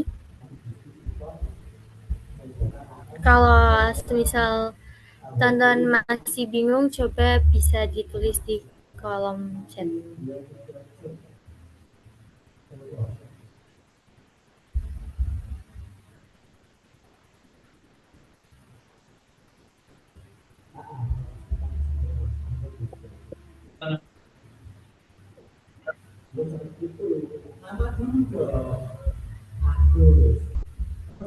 Oke, Mbak Moderator, mungkin sembari menunggu teman-teman mempersiapkan pertanyaannya, saya izin ikut bertanya karena juga saya ikut menyimak, pengen belajar dari Pak Ilham tadi ya. Mohon izin bertanya, Pak Ilham, Ya, silakan Pak. Tadi sangat menarik sekali apa yang disampaikan oleh Pak Ilham kaitannya dengan tema cloud infrastruktur transformasi bisnis masa kini. Mungkin tadi masih banyak atau ada beberapa teman-teman yang perlu pencerahan kembali gitu ya. Karena memang ini merupakan ilmu yang baru, begitu juga dengan saya kaitannya dengan cloud infrastruktur ini merupakan sesuatu yang mungkin perlu kita pelajari bertahap gitu ya Pak Ilham. Jadi nggak bisa sekali selesai, tapi harus bertahap. Nah, kalau melihat eksistensi teman-teman peserta hari ini, baik dari prodi bisnis digital, informatika maupun dari prodi sains data, nah ini kan masuknya adalah golongan Gen Z, generasi Z, gitu ya Pak Ilham ya. Nah, rata-rata kalau saya melihat, saya observasi dari beberapa teman-teman yang ada di prodi bisnis digital ataupun di prodi-prodi lainnya, mereka ini sudah memiliki beberapa bisnis, tetapi bisnisnya adalah bisnis online shop. Nah, bagaimana sih kaitannya kalau teman-teman ingin mendevelop ataupun ingin mengembangkan bisnis online shopnya? Kalau kita kaitkan dengan tema kita hari ini, cloud infrastruktur, apa yang harus dilakukan oleh teman-teman mahasiswa agar bisnis online shopnya ini juga dari sisi keamanan bisa safe, bisa safety, dan bisa berkembang dengan pesat. Mungkin itu Pak Ilham, karena memang kebanyakan dari mahasiswa kita ini banyak yang melakukan bisnis online, jualan online seperti itu Pak Ilham. Monggo Pak Ilham. Iya. Baik, terima kasih Pak juga. Pertanyaan yang bagus banget ya. Ini juga teman-teman juga dia sebagai mahasiswa juga sudah menjadi entrepreneur juga ya Pak Yuda. Sebenarnya untuk kita tinjau dari faktor keamanan dulu ya. Bagaimana sih kita mengamankan dari bisnis digital kita maupun online shop dan sebagainya. Yang pastinya ya kita berawal dari akun kita, dari username dan juga password email ya yang kita gunakan untuk akun dari online shop itu sendiri. Pastinya kita harus mengamankan dengan baik, yang artinya contoh tidak share password dengan siapapun. Itu tidak menulis password di handphone, di di kertas yang memungkinkan orang lain bisa mengetahui untuk password kita untuk masuk ke dalam dashboard ataupun ke dalam layanan online shop kita misal gitu. Nah, lalu dibarengi juga dengan kekuatan dari kompleksiti dari password kita. Jadi enggak, contoh passwordnya emailnya atas nama ilham@gmail.com.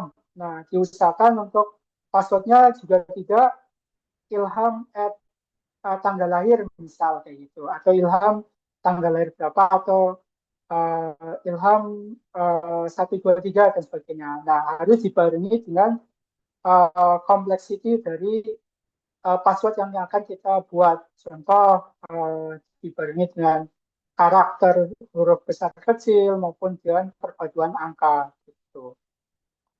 Lalu untuk mendevelop bisnis kita ke depannya seperti apa kayak gitu kan. Nah, secara kaitannya dengan cloud infrastruktur itu sendiri, mungkin teman-teman ketika udah punya branding ya, contoh skincare ABC. Nah, teman-teman kan pastinya nggak cuma iklan di dalam online shop atau iklan di berbagai platform ya, tapi teman-teman juga harus punya branding portfolio di dalam bentuk website kayak gitu.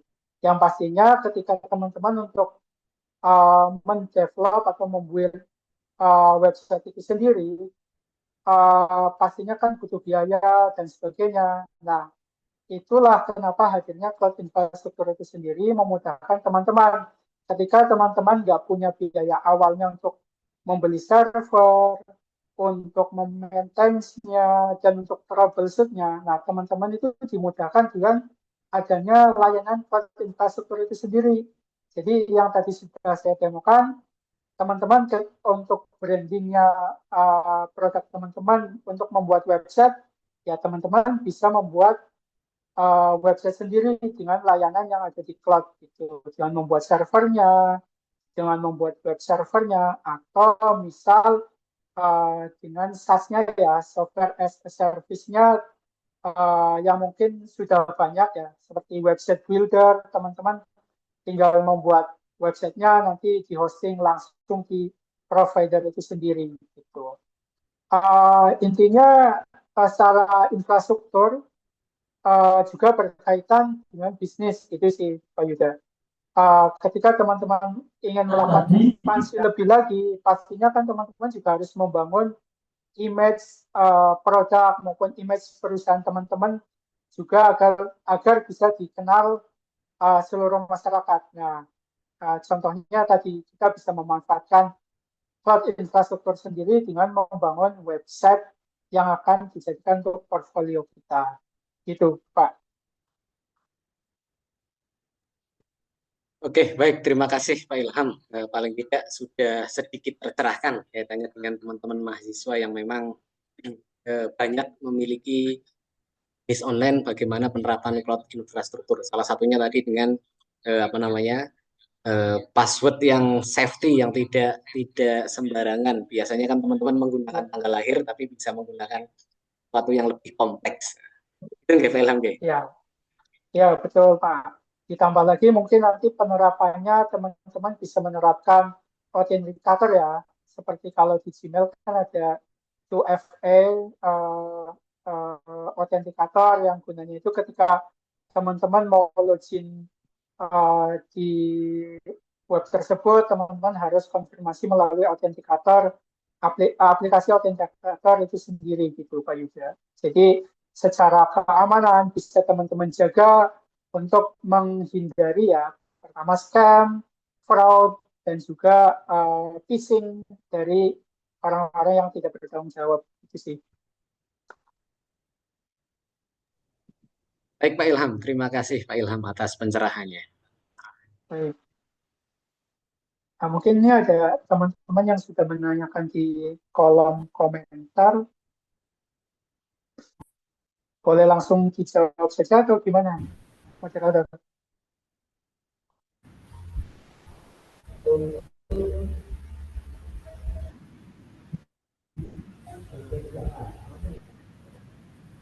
Baik, buat teman-teman bisa yang bertanya bisa on cam atau bisa menyampaikan lagi apa yang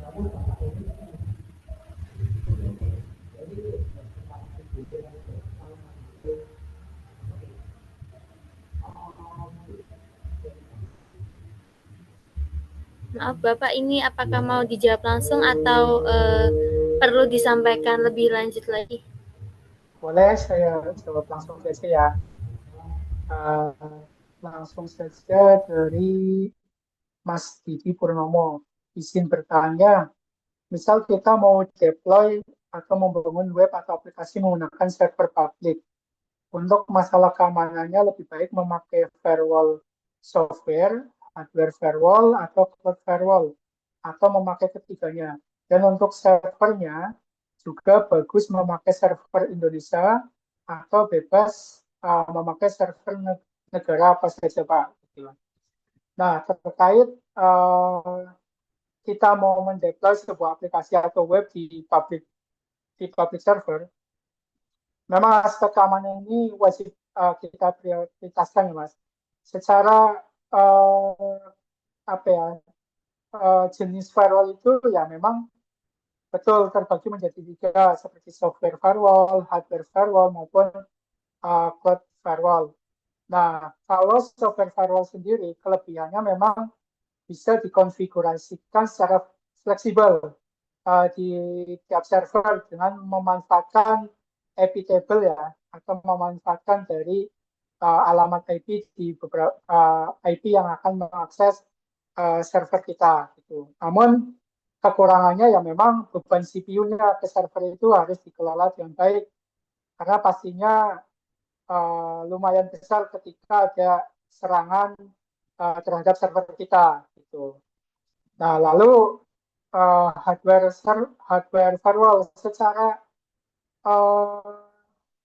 kelebihannya ini adalah perangkat fisik ya yang digunakan untuk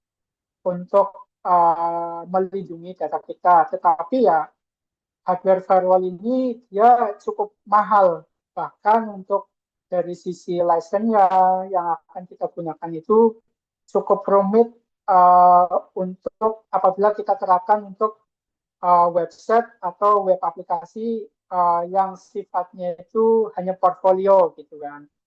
Nah itu cukup mahal dari sisi subscription untuk license-nya. Gitu. Lalu ada juga yang secara cloud infrastrukturnya, cloud firewall-nya. Nah memang kita nggak perlu lagi memikirkan untuk secara pengelolaannya. Jadi semua sudah dikelola oleh provider cloud-nya. Tinggal kita mau memanfaatkannya apakah mau menggunakan security group-nya atau menggunakan WAF-nya ya, fitur yang di dalam cloud infrastruktur sendiri. Memang kekurangannya ya masih kurang scalable ya, tetapi masih bisa digunakan dengan tidak banyak memakan CPU dari ininya. Nah, kalau menurut pandangan saya, kalau dia ada di web server public, hendaknya bisa menggunakan cloud firewall ini sih, cloud firewall sih. Jadi sebagai proteksi awal untuk akses ke port ataupun IP dan juga untuk membatasi traffic yang akan masuk ke dalam server kita gitu. Lalu bisa ditambahkan dengan software firewall untuk kontrol tambahan di dalam servernya gitu. Kalau dari sisi lokasi server, sebenarnya sih untuk lokasi server hampir semuanya itu cukup bagus, maupun itu ada di Indonesia sendiri maupun Singapura. Tetapi yang harus masih diperhatikan adalah dari sisi latensinya saja. Jadi kembali lagi ke tujuannya, apakah ini fokus di Indonesia atau akan merambah ke internasional kayak gitu. Nah, kalau misal masih fokus di dalam negeri atau lokal ya, lebih baik fokus untuk server yang ada di Indonesia atau lokal, yang pastinya kita memaksimalkan dari sisi latensinya itu lebih rendah. Jadi secara kontennya atau webnya nanti diakses oleh orang lokal atau orang Indonesia itu bisa lebih cepat dibandingkan ditaruhnya di luar Indonesia atau di internasional. Itu mungkin yang bisa saya jawab.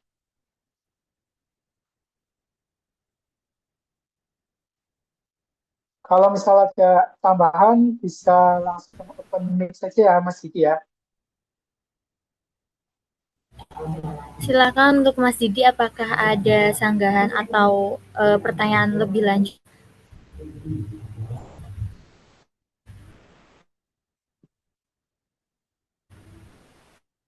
Baik, terima kasih Mas Didi. Lalu pertanyaan kedua dari M. Ilham Arifin. Izin bertanya, dengan kebingungan saya mengingat kelemahan cloud infrastruktur tadi, apakah etis aplikasi keuangan seperti Dana menggunakan cloud infrastruktur? Soalnya jikalau mengenai keuangan manusia cenderung sensitif. Baik, memang dari sisi perbankan itu tadi kan sudah disinggung ya, ada public, ada private, ada hybrid. Nah, biasanya untuk perbankan itu atau fintech, mereka menggunakan yang private cloud. Tuh, kalau ditanya etis, selama dilakukan dengan benar atau secara regulasi, menurut saya sih etis saja ya, karena data pengguna pastinya kan dienkripsi.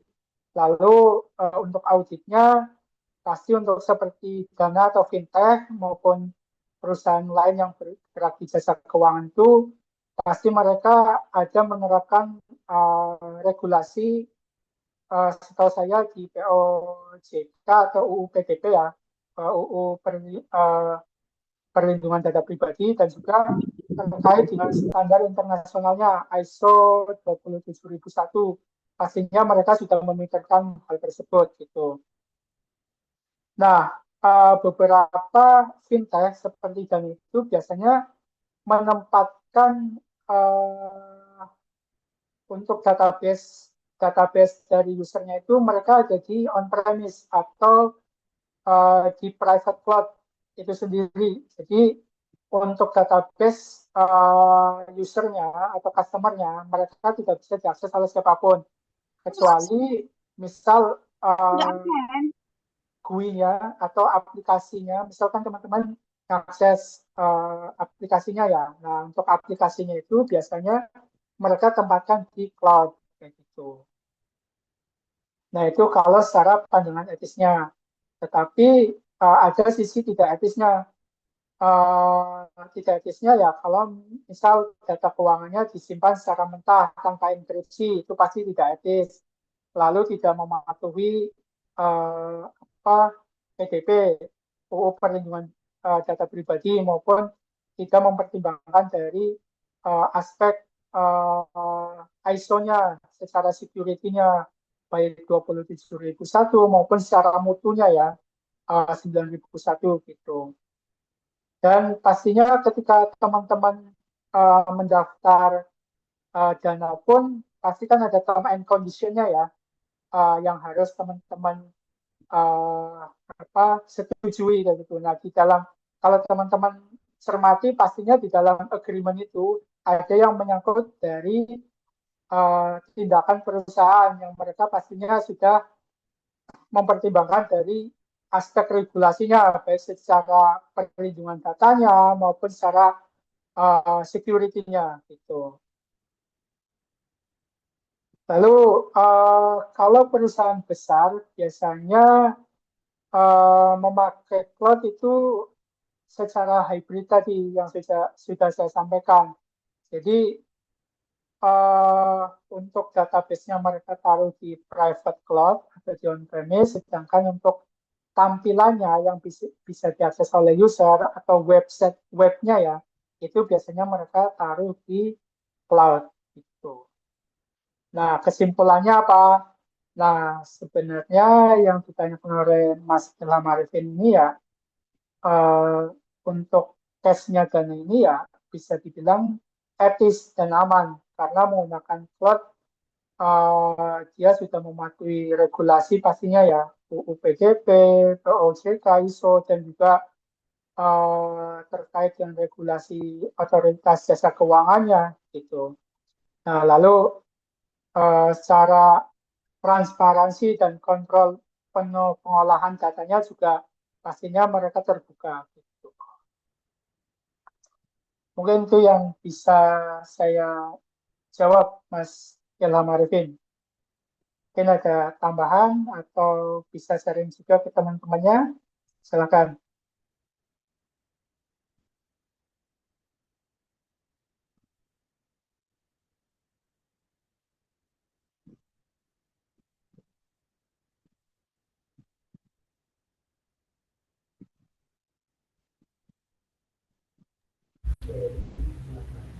Baik, untuk Mas Ilham, apakah ada yang mau ditanyakan lagi atau sudah cukup?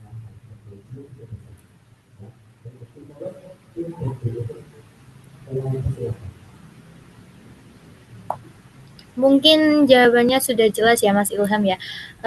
Kemudian untuk sesi yang kedua, silakan untuk yang ingin bertanya silakan bisa tulis di kolom chat maupun bisa langsung ditanyakan.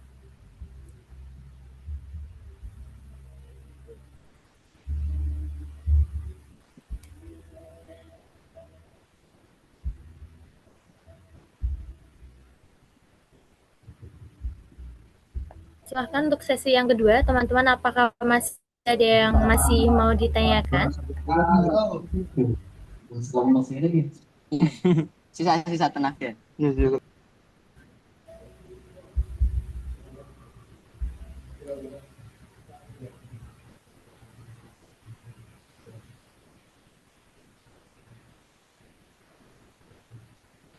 Bagaimana Bapak, mau menunggu ada yang bertanya lagi atau sudah cukup?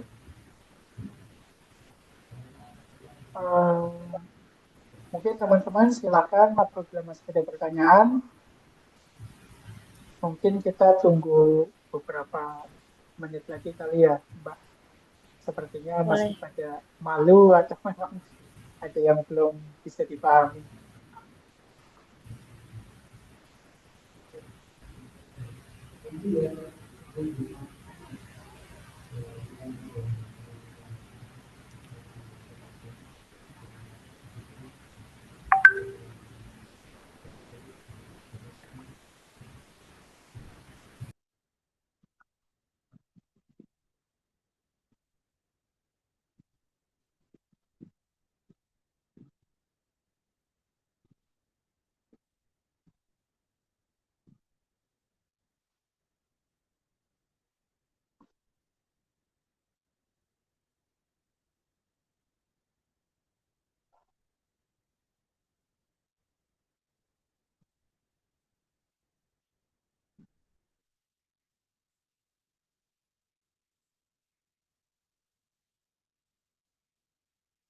Baik teman-teman, mungkin ada pertanyaan lagi terkait dengan materi yang sudah disampaikan. Sebagai tambahan ya, mungkin teman-teman masih agak kebingungan terkait dengan memahami cloud infrastruktur itu sendiri.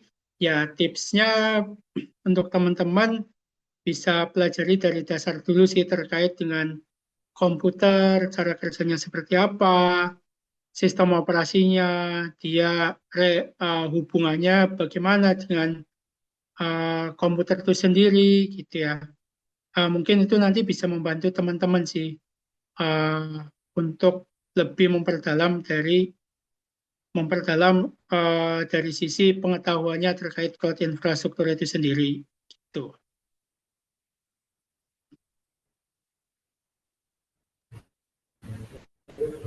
Oke. Baik, mungkin karena dari teman-teman sudah tidak ada yang mau ditanyakan ya Bapak ya. Kita telah sampai di penghujung sesi inti kegiatan pada hari ini. Dapat kita simpulkan bahwa cloud infrastruktur TI atau teknologi informasi yang disediakan melalui internet mencakup komponen seperti server, storage, jaringan, sistem operasi, dan layanan virtualisasi yang memungkinkan pengguna menjalankan aplikasi dan menyimpan data tanpa harus memiliki atau mengelola perangkat keras. Mungkin aku moderator dan atas nama panitia sekalian mengucapkan terima kasih yang sebanyak-banyaknya kepada Bapak Ilham Ardiansyah Eskom MM atas waktu dan ilmu yang yang luar biasa yang telah disampaikan kepada kita semua. Semoga apa yang disampaikan dapat menjadi bekal berharga bagi kita dalam menghadapi tantangan dan peluang di era transformasi digital. Dengan berakhirnya sesi pemaparan materi dan diskusi ini, maka berakhirlah tugas saya sebagai moderator pada sesi ini. Sebelum saya undur diri, saya mohon maaf, saya dan rekan-rekan panitia mohon maaf yang sebesar-besarnya apabila terdapat kesalahan kata atau sikap yang kurang berkenan selama memandu jalannya acara ini. Selanjutnya saya serahkan kembali acara ini kepada MC. Terima kasih atas perhatiannya dan terima kasih juga untuk Bapak Ilham. Terima kasih. Wabillahi taufiq wal hidayah. Wassalamualaikum warahmatullahi wabarakatuh. Waalaikumsalam warahmatullahi wabarakatuh.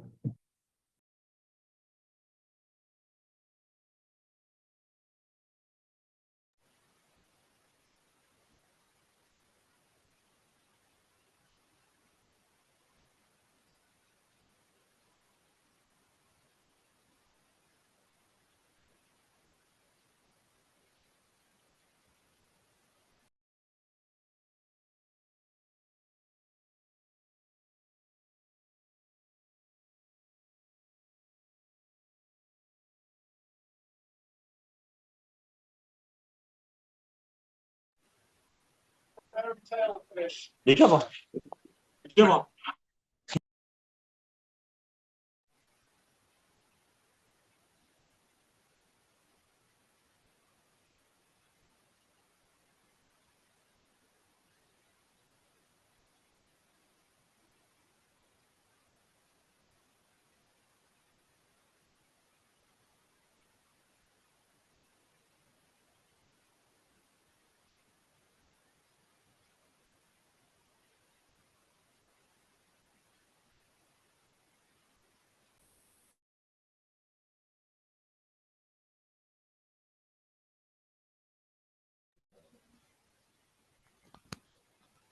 Mohon maaf, apakah suaranya sudah terdengar?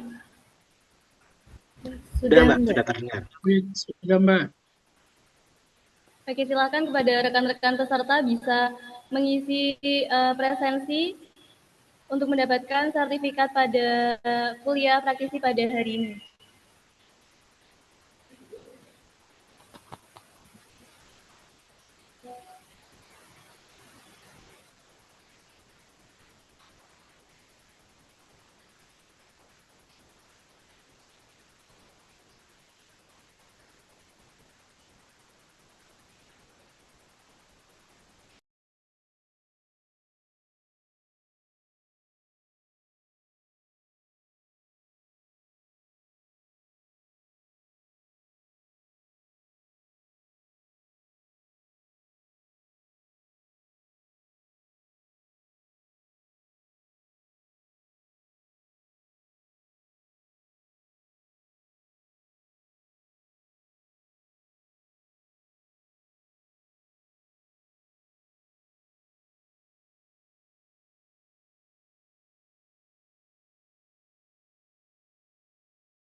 Silakan kepada rekan-rekan peserta boleh mengisi link presensi. Untuk link presensinya akan ditutup setelah 15 menit ya.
Oke, terima kasih kepada teman-teman yang sudah mengikuti acara kuliah praktisi pada pagi hari ini. Dan juga terima kasih kepada Bapak narasumber. Untuk acara pada pagi hari ini sekian dulu. Mohon maaf apabila ada salah kata ataupun perbuatan. Saya tutup untuk acaranya. Wassalamualaikum warahmatullahi wabarakatuh. Assalamualaikum warahmatullahi wabarakatuh.